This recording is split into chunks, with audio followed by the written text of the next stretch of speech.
ಮೊದಲನೇದಾಗಿ ಈ ವಿಡಿಯೋ ನೋಡ್ತಿರುವಂಥ ಎಲ್ಲರಿಗೂ ನನ್ನ ಕಡೆಯಿಂದ ನಮಸ್ತೆ. ನಾನು ಹಿಂದಿನ ವಿಡಿಯೋದಲ್ಲಿ ಜೇನು ಸಾಕಾಣಿಕೆಯ ಬಗ್ಗೆ ಕೆಲವು ಮಾಹಿತಿಗಳನ್ನೆಲ್ಲ ನೀಡಿದ್ದೆ. ಯಾರೆಲ್ಲ ನೋಡಲಿಲ್ಲ ಆ ವಿಡಿಯೋವನ್ನು ಲಿಂಕನ್ನು ಡಿಸ್ಕ್ರಿಪ್ಷನಲ್ಲಿ ಹಾಕಿರ್ತೇನೆ, ಒಮ್ಮೆ ಚೆಕ್ ಮಾಡಿ.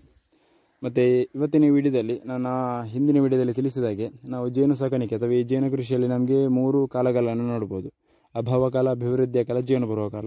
ನಾವು ಈ ಜೇನು ಬರುವ ಕಾಲದಲ್ಲಿ ಈ ಜೇನು ಪೆಟ್ಟಿಗೆ ಮೇಲೆ ಸೂಪರ್ ಪೆಟ್ಟಿಗೆ, ಎಕ್ಸ್ಟ್ರಾ ಪೆಟ್ಟಿಗೆ, ಸೂಪರ್ ಪೆಟ್ಟಿಗೆ ನಾವೇನು ಕರಿತೇವೆ ಅದರಲ್ಲಿರುವ ಫ್ರೇಮಿಗೆ ನಾವು ಈ ಮೇಣದ ಶೀಟನ್ನು ಅಟ್ಯಾಚ್ ಮಾಡಿ ಇಡುವಂಥ ಕಾಲ ಅಂತ ಹೇಳ್ಬೋದು ಈ ಜೇನು ಬರುವ ಕಾಲದಲ್ಲಿ, ಜನವರಿಯಿಂದ ಮೇ ತನಕ. ಸೊ ನಾನು ಇವತ್ತು ಈ ವಿಡಿಯೋದಲ್ಲಿ ಅದರ ಬಗ್ಗೆ ವಿಡಿಯೋ ಮಾಡಿ ನಿಮಗೆ ತೋರಿಸಲಿಕ್ಕಿದ್ದೇನೆ. ಸೊ ಇವತ್ತು ನಾವು ಮುಖ್ಯವಾಗಿ ನೋಡೋದಾದರೆ 2 ಪೆಟ್ಟಿಗೆಗೆ, ಈ 2 ಜೇನು ಪೆಟ್ಟಿಗೆ ಮೇಲೆ ಸೂಪರ್ ಪೆಟ್ಟಿಗೆ ಉಂಟು, ಅದರಲ್ಲಿರೋ ಫ್ರೇಮಿಗೆ ಮೇಣದ ಶೀಟನ್ನು ಅಟ್ಯಾಚ್ ಮಾಡಿ ಇಡುವಂಥ ಇಡ್ಲಿಕ್ಕಿದ್ದೇನೆ ನಾವು ಇವತ್ತು 2 ಪೆಟ್ಟಿಗೆಗೆ. ಸೊ ಅದನ್ನು ನಿಮಗೆ ತೋರಿಸಲಿಕ್ಕಿದ್ದೇನೆ. ಮತ್ತು ಇದು ತುಂಬ ಕಷ್ಟದ ಕೆಲಸ ಏನಲ್ಲ, ತುಂಬ ಸುಲಭವಾದ ಕೆಲಸ ಅಂತ ಹೇಳ್ಬೋದು. ಸೊ ಹಾಗಾಗಿ ನಾನೇನು ಎಕ್ಸ್ಪ್ಲೇನ್ ಮಾಡಲಿಕ್ಕೆ ಹೋಗೋದಿಲ್ಲ ಇದರ ಬಗ್ಗೆ. ಸೊ ನೀವೇ ಶುರುವಿನಿಂದ ಕೊನೆ ತನಕ ನೋಡಿ ನಾವು ಹೇಗೆ ಮೇಣದ ಶೀಟ್ ಅಟ್ಯಾಚ್ ಮಾಡಿರುವಂಥ ಫ್ರೇಮನ್ನು ಸೂಪರ್ ಪೆಟ್ಟಿಗೆಯಲ್ಲಿ ಇಡ್ತೇವೆ ಅಂತೇಳಿ.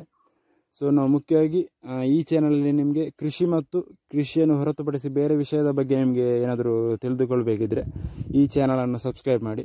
ಮತ್ತು ಇವತ್ತಿನ ವಿಡಿಯೋ ನೀವು ಶುರುವಿನಿಂದ ಕೊನೆ ತನಕ ನೋಡಿ ಎಲ್ಲರೂ. ಒಂದು ವೇಳೆ ಇಷ್ಟ ಆದರೆ ವಿಡಿಯೋ ಲೈಕ್ ಮಾಡಿ, ಶೇರ್ ಮಾಡಿ, ಮತ್ತು ಯೂಟ್ಯೂಬ್ ಚಾನಲನ್ನು ಸಬ್ಸ್ಕ್ರೈಬ್ ಮಾಡಿ. ಮತ್ತು ಈ ವಿಡಿಯೋವನ್ನು ಯಾರೆಲ್ಲ ಶುರುವಿನಿಂದ ಕೊನೆ ತನಕ ನೋಡ್ತೀರೋ ಅವರಿಗೆಲ್ಲರಿಗೂ ನನ್ನ ಕಡೆಯಿಂದ ಈಗಲೇ ಧನ್ಯವಾದಗಳು.